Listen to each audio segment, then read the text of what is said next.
ಅಸ್ಸಲಾಮು ಅಲೈಕುಂ ವರಹಮತುಲ್ಲಾಹಿ ವಬರಕಾತುಹು. ಆತ್ಮೀಯ ಸಹೋದರ ಸಹೋದರಿಯರೇ, ನಿಮ್ಮಿಂದ ಒಂದು ಪ್ರಶ್ನೆ ಇದೆ. ಏನು ನಮ್ಮ ಮನೆಯ ಮಹಿಳೆಯರು ದರ್ಗಾ ಅಥವಾ ಸಮಾಧಿಗೆ ಹೋಗಿ ದರ್ಶನ ಮಾಡಬಹುದೇ ಅಥವಾ ಅಲ್ಲಿ ಹೋಗಿ ತಮ್ಮ ಪ್ರಾರ್ಥನೆಯು ಬೇಡಿಕೊಳ್ಳಬಹುದೇ? ಬನ್ನಿರಿ ಇದರ ಉತ್ತರವನ್ನು ತಿಳಿದೋಣ.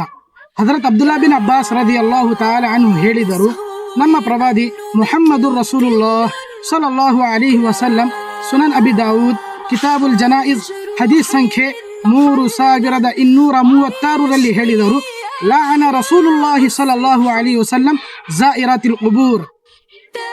ಈ ಹದೀಸಿನ ಅರ್ಥ ಏನೆಂದರೆ, ಸಮಾಧಿ ಅಥವಾ ದರ್ಗಾಗಳಿಗೆ ಭೇಟಿ ನೀಡುವ ಮಹಿಳೆಯರ ಮೇಲೆ ಪ್ರವಾದಿ ಮುಹಮ್ಮದುರ್ ರಸೂಲುಲ್ಲಾಹ್ ಸಲ್ಲಲ್ಲಾಹು ಅಲೈಹಿ ವಸಲ್ಲಂ ಶಾಪ ಹೇಳಿದ್ದಾರೆ ಮತ್ತು ಅವರನ್ನು ಈ ಕಾರ್ಯದಿಂದ ಕಟ್ಟುನಿಟ್ಟಾಗಿ ಎಚ್ಚರಿಸಿದ್ದಾರೆ. ಸ್ನೇಹಿತರೆ, ನಮಗೆ ಬೇಕಾಗಿದೆ ನಾವು ಸಮಾಧಿ ಅಥವಾ ದರ್ಗಾಗಳಿಗೆ ಹೋಗುವುದನ್ನು ಬಿಟ್ಟು ನಮ್ಮ ಪ್ರವಾದಿ ಮುಹಮ್ಮದುರ್ ರಸೂಲುಲ್ಲಾಹ್ ಸಲ್ಲಲ್ಲಾಹು ಅಲೈಹಿ ವಸಲ್ಲಂ ಹೇಳಿದ ಮಾತಿನ ಮೇಲೆ ನಡೆಯಬೇಕು. ಅಲ್ಲಾಹನಿಂದ ಪ್ರಾರ್ಥಿಸುತ್ತೇನೆ, ಓ ಅಲ್ಲಾಹ್, ನಮ್ಮೆಲ್ಲರನ್ನು ಈ ಕೆಟ್ಟ ಕಾರ್ಯಗಳಿಂದ ಕಾಪಾಡು. ಆಮೀನ್. ವಸ್ಸಲಾಮು ಅಲೈಕುಂ ವರಹಮತುಲ್ಲಾಹಿ ವಬರಕಾತುಹು.